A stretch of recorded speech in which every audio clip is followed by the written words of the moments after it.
आज मैं एक्सप्लेन करूंगी movie the pirate fairy. Movie के स्टार्ट में हमें एक फेरी जरीना दिखाई जाती है। ये बाकी फेरीज के साथ मिलकर पिक्सी हालों में रहती है। ये एक बहुत ही प्यारी जगह है। हम देखते हैं कि जरीना अपनी फ्रेंड्स के साथ काम पे जा रही है, जहाँ पर इनको पिक्सी डस्ट को पैक करना था। पिक्सी डस्ट एक मैजिकल डस्ट है। इन सब का काम पिक्सी डस्ट को पैक करना है और उसका ध्यान रखना है, इसलिए इन्हें डस्ट कीपर भी कहा जाता है, यानी डस्ट को संभालने वाली। मगर इनको ये इजाजत नहीं है कि ये डस्ट के साथ किसी भी किस्म का कोई एक्सपेरिमेंट करे। मगर इन सभी फेरीज में वो फेरी जिसका नाम जरीना है, जो कि मूवी का मेन कैरेक्टर है, वो इसी पिक्सी डस्ट के बारे में बहुत सारे सवालों के जवाब ढूंढती रहती है। ये अपनी फ्रेंड से भी पूछती है कि अगर हम डस्ट को पैक कर देते हैं तो ये जैसी है वैसी ही रहती है, लेकिन अगर हम इसी डस्ट को अपने सर पर या किसी भी चीज पर फेंकते हैं तो वो चीज मूव करने लगती है। यानी कि अगर मैं इसको अपने बालों पे फेंक रही हूँ तो मेरे बाल जैसे उड़ रहे हैं। ये सुनने पर फेरीज कहती हैं कि हाँ, क्योंकि ये पिक्सी डस्ट ऐसे ही काम करती है इसलिए ऐसा ही होगा। मगर ये कहते हैं कि सवाल तो ये पैदा होता है कि क्यों। फिर हम देखते हैं कि यहाँ सुपरवाइजर आ जाते हैं, जिनका कहना था कि आज ब्लू पिक्सी डस्ट की हिफाजत के लिए जिस फेरी को जाना है वो तैयार हो जाए। अब उन्हें बताया जाता है कि वो फेरी तो आज आई ही नहीं है। ये सुनकर जरीना तो बहुत ही खुश हो जाती है। ये सुनकर बाकी फेरीज को बहुत ही अजीब लगता है। अब ये खुश इसलिए हुई थी क्योंकि इसे पता था कि वो फेरी अगर आज नहीं आई तो जरूर इसे बुलाया जाएगा ब्लू पिक्सी डस्ट की हिफाजत के लिए, और ऐसे ही होता है। सुपरवाइजर जरीना को यहाँ से लेकर चला जाता है।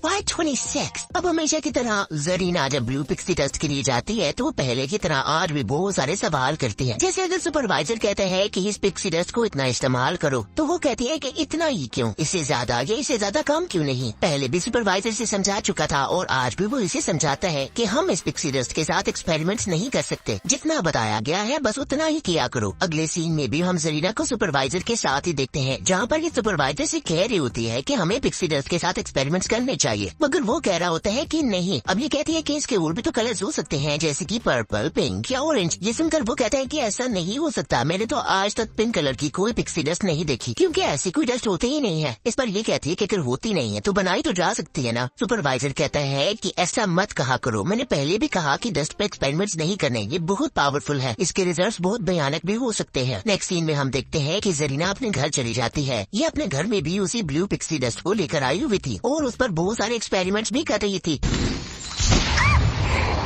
इसने अपनी बुक में लिख रखा था कि किस एक्सपेरिमेंट का रिजल्ट पॉजिटिव है और किस एक्सपेरिमेंट का रिजल्ट नेगेटिव है। अब इसके माइंड में दोबारा से कोई बात आती है और ये उठकर दोबारा से एक्सपेरिमेंट स्टार्ट कर देती है और देखते ही देखते ये ऑरेंज कलर की पिक्सी डस्ट बना देती है, जो कि पहले कभी किसी ने नहीं बनाई थी। फिर ये अपनी दोस्त टिंट के पास जाती है और उसे अपनी बनाई हुई ऑरेंज डस्ट दिखाती है। ये यहीं पे नहीं रुकती, बल्कि इसके बाद ये पिंक कलर की भी पिक्सी डस्ट बना देती है। ये सब देखकर तो इसकी दोस्त भी हैरान रह गई थी। वो इसे कहती है कि अभी रुक जाओ, हम इतनी जल्दी इस पर इतने सारे एक्सपेरिमेंट्स नहीं कर सकते। मगर ये नहीं रुकती और बातों में इसका पाँव फिसल जाता है और वही ब्लू कलर की पिक्सी डस्ट एक प्लांट पे जाकर गिरती है। वो प्लांट देखते ही देखते बड़ा हो जाता है। ये प्लांट बड़ा होता होता अब दरख्त बन गया था और ये इतना बड़ा हो गया था कि इसने पिक्सी हालों में मौजूद बहुत सारी चीजों को गिरा दिया था, बहुत सारा नुकसान कर दिया था।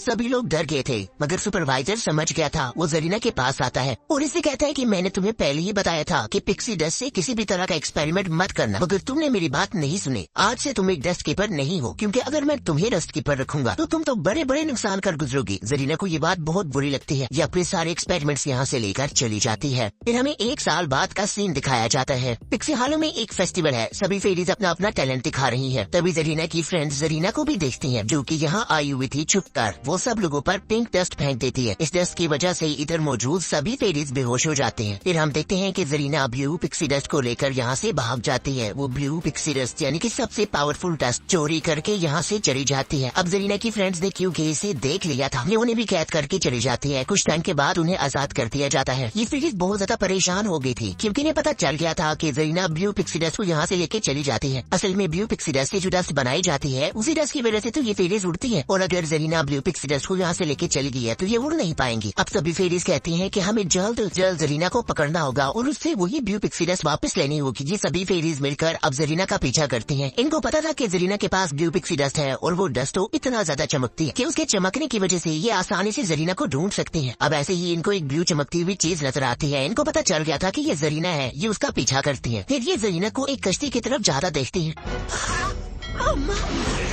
कश्ती पर बहुत सारे लुटेरे थे। अब इन फेरीज को तो लग रहा था कि शायद लुटेरों ने जरीना को पकड़ा होगा और उसे मजबूर किया होगा कि जाकर ब्लू पिक्सी डस्ट चुरा कर ला। मगर जब ये उन लुटेरों के पास आती हैं, यानी उसी कश्ती के पास, तो वहाँ जाकर ये उनकी बातें सुनती हैं और इन्हें पता चलता है कि असल में उन लुटेरों ने तो जरीना को अपना कैप्टन बना रखा है। जरीना जानबूझकर उनकी मदद कर रही है। ये जानकर इन फेरीज को बहुत बुरा लगता है। अब ये सभी फेरीज मिलकर जरीना से ब्लू पिक्सी डस्ट लेती है, मगर जरीना इनका पीछा करती है और बाद में इनके पर मल्टी कलर की पिक्सी डस्ट फेंक देती है, जिससे ये बेहोश हो जाती है। जब इन्हें होश आती है तो उन्हें पता चलता है कि इनकी तो पावर्स एक्सचेंज हो गई है। जिसके पास पानी की पावर थी उसके पास एनिमल की पावर आ गई है, और जिसके पास लाइट की पावर थी उसके पास गार्डन की पावर आ गई है। और इन्हें तो अब अपनी पावर्स का इस्तेमाल करना भी सही से नहीं आता था। वहाँ जरीना उन लुटेरों के साथ शिप में चली जाती है, जबकि इधर फेरी गलती से क्रोकोडाइल के एग को तोड़ बैठती है। अब एग से जो बेबी क्रोकोडाइल निकलता है वो फेरी को अपने मदर समझता है और उसे प्यार करने लगता है। मूवी के एंड में हम इस बेबी क्रोकोडाइल का भी बहुत बड़ा पार्ट देखेंगे कि ये कैसे उनकी मदद करेगा। फिर हम देखते हैं कि फेरीज शिप की तरफ चली जाती है। वहाँ जाकर लुटेरों की और भी बातें सुनती हैं, जिनसे इन्हें पता चलता है कि जरीना कैसे इनको मिली थी। ये कह रहे होते हैं कि पहले इनको नहीं पता था कि इनकी जिंदगी का मकसद क्या है। ये कभी इधर तो कभी उधर भटक रहे होते थे, मगर फिर ये जरीना से मिले और उनकी लाइफ बदल गई। जरीना ने इन्हें बताया कि वो इन्हें उड़ा सकती है, इन्हें ही नहीं बल्कि इनकी पूरी शिप को भी उड़ा सकती है। ये लोग तो बहुत खुश थे क्योंकि ये लोग पहले ही लुटेरे थे। ये सोचते हैं कि हम पूरी दुनिया को लूट कर आसमान में जा सकते हैं और वहाँ तो हमें कोई पकड़ भी नहीं सकता। इन फेरीज को उन लुटेरों का कैंप में मिलता है और इन्हें ये भी पता चलता है कि जरीना ने इनके लिए पिक्सी डस्ट का पूरा एक ट्री भी बना रखा हुआ है। अब इन फेरीज को इन सबकी इरादे पता चल चुके थे।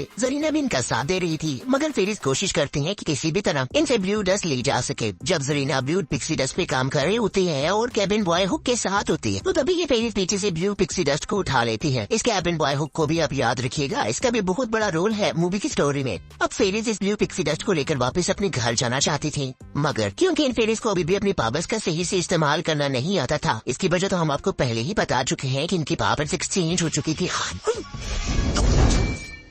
अपनी पावर्स का सही इस्तेमाल ना करते हुए ही तो ये पकड़े भी जाते हैं। अब जरीना की फ्रेंड थिंक किससे कहती है कि हमारे साथ पिक्सी हॉलो वापस आओ, अपने घर आओ, ये तुम्हारी जगह नहीं है। मगर जरीना इसकी एक भी नहीं सुनती और वो कहती कि मैं वहाँ कभी वापस नहीं जाऊंगी, क्योंकि उसे पता है कि वहाँ कोई भी इसके स्किल्स की तारीफ नहीं करेगा। इसलिए जरीना अपनी फ्रेंड से कहती है कि मैं वहाँ कभी भी वापस नहीं जाऊंगी। इसके बाद वो इन सभी फेरीज को कैद कर देती है। फेरीज आजाद होने की पूरी ट्राई करती है, मगर फिर भी पकड़ी जाती है। Captain says back to work gentleman.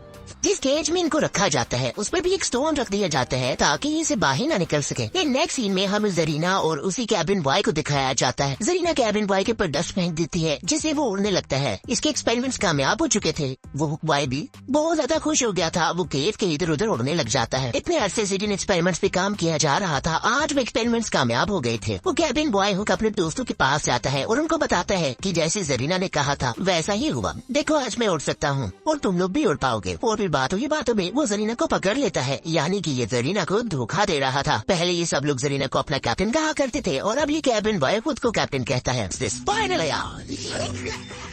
इसके बाद जरीना को कैद कर लिया जाता है और उधर फेरीज तो पहले से कैद हैं ही, मगर स्टोरी में टर्निंग पॉइंट तो तब आता है जब बेबी क्रोकोडाइल आ जाता है। और जैसे कि हम देख चुके हैं कि वो एक फेरी को अपनी मदर समझता है। अब वो क्रोकोडाइल इन फेरीज की हेल्प करता है और उन्हें आजाद करवा देता है। फेरीज वहाँ से निकल कर अगेन ब्लू डस्ट उठा लेती हैं और वापस जाने